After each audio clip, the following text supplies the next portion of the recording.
Namaku Hana, tidak pernah menyangka kalau hidup rumah tangga yang kujalani bersama Fadli akan diguncang oleh seorang wanita yang datang membawa wajah teduh dan ucapan manis tentang agama. Selama ini aku merasa cukup bahagia.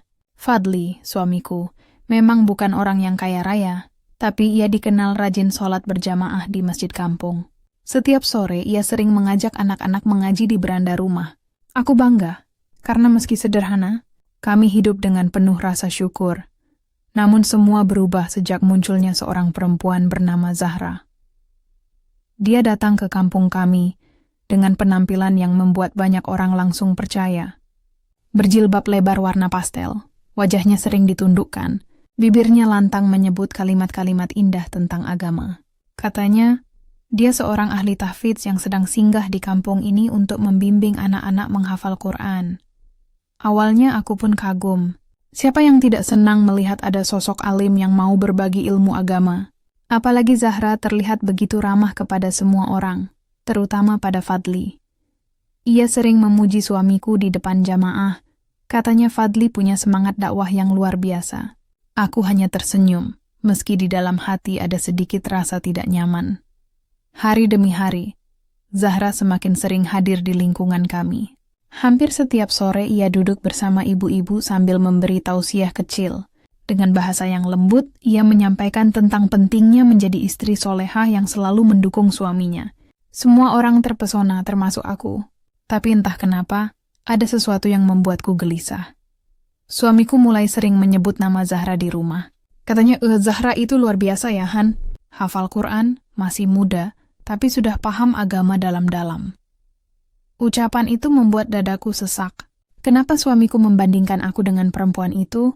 Bukankah aku juga sudah berusaha menjadi istri yang taat? Aku coba menenangkan diri. Mungkin hanya perasaan berlebihan. Tapi malam itu, saat aku menyiapkan teh hangat di dapur, aku mendengar Fadli berbicara lewat telepon dengan suara yang lebih lembut dari biasanya. Dia menyebut nama Zahra. Aku tercekat. Tanganku hampir menjatuhkan cangkir. Besoknya, aku melihat Fadli pulang lebih larut dari biasanya. Katanya, ia ikut diskusi Quran dengan Zahra dan beberapa pemuda masjid. Aku tidak bisa membantah karena alasannya terdengar mulia. Tapi di hatiku ada luka kecil yang makin lama makin perih. Aku berusaha tersenyum di depan tetangga. Saat pengajian rutin, Zahra kembali duduk di depan, mengutip ayat-ayat dengan lancar. Meski aku sempat melihat ia salah membaca beberapa kalimat. Anehnya, jamaah tetap memujinya. Bahkan beberapa ibu berbisik, untung ada Zahra, kampung kita jadi lebih hidup dengan ilmu agama. Aku hanya menunduk. Tidak ada yang tahu, dalam hatiku muncul rasa takut. Rasa takut kehilangan Fadli, rasa takut ditinggalkan hanya karena aku bukan sosok yang sempurna di mata suami. Di rumah malam itu, aku menatap wajah Fadli yang mulai berbeda. Tatapannya tidak lagi sepenuh dulu. Ia lebih sering memegang ponsel, entah membaca pesan dari siapa. Saat aku bertanya, ia menjawab singkat. Baca tafsir sama Zahra. Aku menarik napas panjang, menahan air mata. Malam itu aku berdoa dalam sujud. Ya Allah, lindungi rumah tanggaku. Jangan biarkan orang lain merusaknya dengan kedok agama. Aku tidak tahu, doa itu kelak akan jadi saksi. Karena kedok Zahra, wanita yang mengaku ahli tahfidz itu, perlahan mulai terbuka, dan semuanya akan berubah. Hari-hari berikutnya, Zahra semakin sering muncul di lingkungan kami. Tidak hanya di masjid, tapi juga di acara-acara kecil kampung. Ia selalu berhasil menarik perhatian dengan suaranya yang lembut dan sikap yang terlihat penuh wibawa. Banyak orang mulai menyebutnya Ustadzah Zahra. Aku hanya bisa tersenyum pahit, karena aku tahu belum tentu semua yang terlihat suci itu benar adanya. Pelan-pelan, aku merasa ada jurang yang terbentuk antara aku dan Fadli. Jika dulu ia selalu pulang cepat untuk makan malam bersama, kini alasannya sering sama, diskusi Quran dengan Zahra. Jika aku bertanya lebih jauh, ia malah menatapku dengan dingin dan berkata, Han, kamu jangan suudzon. Ini kan untuk kebaikan kita juga, belajar agama itu penting. Aku ingin percaya, tapi hati kecilku berkata lain. Ada sesuatu yang salah. Suatu sore, saat pengajian ibu-ibu di mushola kecil kampung, Zahra berbicara tentang peran seorang istri. Dengan penuh percaya diri ia berkata, "Istri yang baik adalah istri yang tidak banyak menuntut, yang selalu mendukung suaminya meski dalam keadaan sulit. Kalau seorang istri sering mengeluh, berarti imannya masih lemah." Semua ibu mengangguk-angguk, tapi aku merasa setiap kata itu seperti ditujukan kepadaku. Aku sering mengingatkan Fadli soal ekonomi rumah tangga, soal kebutuhan anak, soal waktu yang berkurang karena dia terlalu sering bersama Zahra. Apakah itu yang dimaksud Zahra sebagai mengeluh? Hatiku terasa ditusuk. Beberapa tetangga mulai berubah sikap. Ada yang menatapku kasihan, ada pula yang berbisik-bisik di belakang. Aku mendengar selentingan gosip. Kasihan Hana, kalah sama ustadzah itu. Suaminya pasti betah belajar sama orang alim. Aku menahan air mata. Ingin rasanya aku berteriak bahwa Zahra bukanlah seperti yang mereka pikirkan. Tapi siapa yang akan percaya? Semua orang sudah terlanjur terpesona dengan citra alimnya. Malam itu, aku mencoba berbicara baik-baik dengan Fadli. Aku berkata dengan suara bergetar, "Mas, aku merasa ada yang berubah. Aku takut kehilanganmu. Tolong, jangan terlalu dekat dengan Zahra." Fadli terdiam sejenak, lalu menatapku dengan tatapan yang belum pernah kulihat sebelumnya.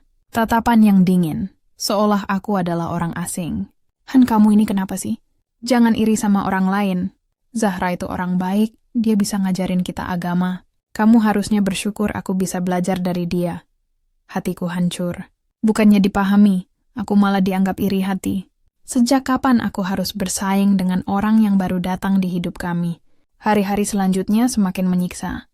Zahra seolah sengaja mencari celah.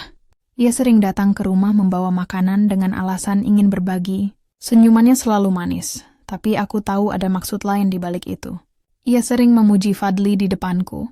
"Mas Fadli itu paham banget ayat ini ya. Cepat nangkep kalau dijelasin.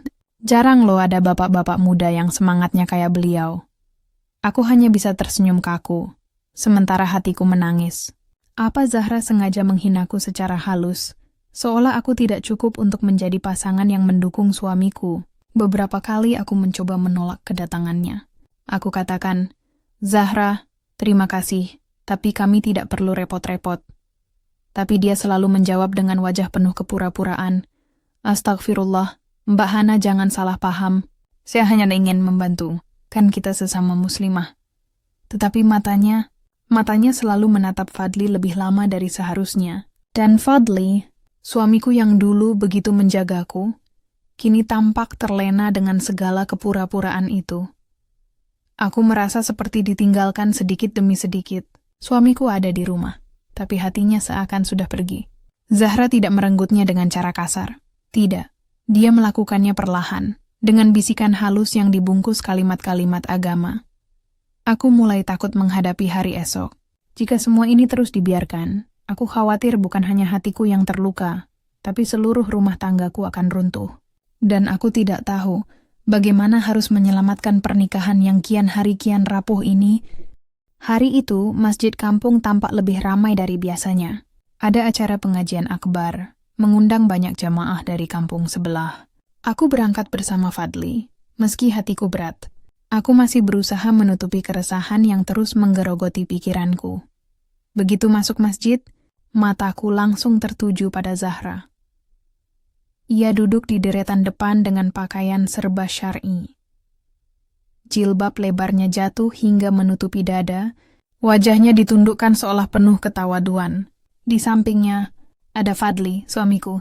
Duduk begitu dekat, hingga jarak keduanya hanya sehelai sajadah, dunia seolah berhenti. Aku terpaku di tempat. Ingin rasanya aku berlari pulang. Tapi langkah kakiku terasa berat. Dengan hati yang remuk, aku memilih duduk di barisan belakang, bersama para ibu-ibu. Bisik-bisik mulai terdengar. "Lihat tuh, Fadli sama Zahra makin akrab ya." "Iya, Hana, kasihan sekali. Kalah sama Ustazah Hafizah itu." Pantas Fadli betah. Zahra kan hafal Quran, paham agama. Setiap kata yang terucap bagaikan pisau menusuk jantungku. Aku hanya bisa menunduk, menahan air mata yang nyaris tumpah. Acara dimulai dengan lantunan ayat suci. Suaranya indah, tapi di telingaku terasa begitu menyakitkan, Setelah itu giliran Zahra memberikan tausiah. Dengan penuh percaya diri, ia berdiri di depan mikrofon, suaranya lembut tapi menusuk. Seorang istri sejati adalah yang mampu mendukung suaminya dalam perjuangan agama. Bukan istri yang hanya menuntut ini itu, atau yang tidak sabar menghadapi kekurangan suami. Kalau seorang istri hanya bisa mengeluh, itu tandanya dia belum memahami makna ridho. Semua jamaah mengangguk-angguk, tapi aku tahu, setiap kata itu diarahkan padaku. Wajah Zahra memang tidak menatap langsung, tapi setiap kalimatnya seakan menelanjangiku di depan ratusan orang. Aku menggenggam sajadah dengan erat, air mataku jatuh juga. Bukan hanya karena sakit hati pada Zahra, tapi juga karena Fadli yang duduk di sampingnya tidak melakukan apapun. Ia hanya menunduk, seolah membenarkan semua ucapan Zahra. Bisik-bisik semakin keras. Itu maksudnya Hana ya? Memang Hana sering mengeluh ke Fadli katanya, kasihan ya, jadi bahan sindiran di depan umum. Aku ingin berteriak, membela diriku sendiri, tapi lidahku keluh. Hanya tangisan pelan yang terdengar dari diriku. Aku merasa dipermalukan habis-habisan. Setelah tausiah, salah seorang jamaah bertanya, Ustadzah Zahra, bagaimana kalau istri tidak mampu menjadi penopang suami? Apa yang harus dilakukan? Dengan wajah penuh kepalsuan, Zahra tersenyum manis lalu menjawab, kalau begitu, biarkan suami mencari lingkungan yang lebih mendukung. Jangan terikat pada istri yang hanya menghambat. Hidup ini kan untuk mencari ridho Allah. Jamaah kembali bertepuk tangan kecil. Aku merasa jantungku hancur berkeping-keping. Kata-katanya begitu jelas menyindirku. Dan Fadli, suamiku hanya diam, tidak membela, tidak menoleh padaku. Aku merasa tidak punya lagi harga diri. Aku keluar dari masjid dengan langkah gontai. Air mata tak terbendung. Beberapa ibu menatapku iba, tapi lebih banyak yang hanya berbisik-bisik, seolah aku adalah contoh istri yang gagal. Malam itu, aku menangis sejadi-jadinya di kamar. Fadli baru pulang larut, dengan wajah letih, tapi bukan karena bekerja untuk keluarga, melainkan karena menemani Zahra yang semakin hari semakin merenggut kebahagiaanku. Aku sadar, inilah awal dari kehancuran besar. Jika Zahra bisa mempermalukan aku di depan jamaah tanpa rasa bersalah, maka ia pasti akan melakukan hal yang lebih buruk. Dan aku hanya bisa menunggu saatnya topeng itu terbuka, meski entah berapa banyak air mata yang harus jatuh sebelum hari itu tiba. Hari-hari setelah kejadian di masjid itu terasa seperti mimpi buruk yang tak kunjung berakhir. Aku hampir tidak berani keluar rumah, karena tatapan dan bisikan orang-orang kampung selalu membuatku semakin sakit hati. Mereka melihatku seolah aku adalah istri yang gagal, sementara Zahra semakin dielu-elukan sebagai ustadzah hafizah yang membawa cahaya. Aku bertahan hanya dengan doa. Dalam setiap sujudku, aku memohon agar Allah membukakan kebenaran. Air mataku sering jatuh bukan karena aku tidak kuat, tapi karena aku merasa terlalu hina dipermalukan di depan banyak orang. Hingga suatu hari, Allah menjawab doa itu dengan cara yang tak pernah aku bayangkan. Hari itu ada acara kajian besar di masjid, kali ini menghadirkan seorang ustadzah asli yang dikenal di kampung sebelah. Beliau benar-benar hafizah Quran yang sudah diakui ilmunya. Semua orang bersemangat datang, termasuk Zahra. Seperti biasa, ia tampil dengan pakaian syar'i, membawa mushaf kecil di tangannya, dan senyum penuh percaya diri. Fadli pun tampak duduk tak jauh dari dirinya. Acara berjalan lancar sampai tiba saat sesi tanya jawab. Seorang ibu-ibu bertanya pada ustadzah, Ustadzah, kami bersyukur ada Zahra di kampung ini. Dia sering membimbing kami dengan ayat-ayat Quran. Apakah boleh kalau nanti beliau ikut membacakan hafalan untuk disimak? Ustadzah tersenyum, lalu mengangguk. Semua jamaah menoleh ke arah Zahra, bertepuk tangan kecil, menyemangatinya. Zahra pun berdiri, wajahnya tetap percaya diri. Ia membuka mushaf, lalu mulai membaca salah satu surah pendek dengan suara lantang.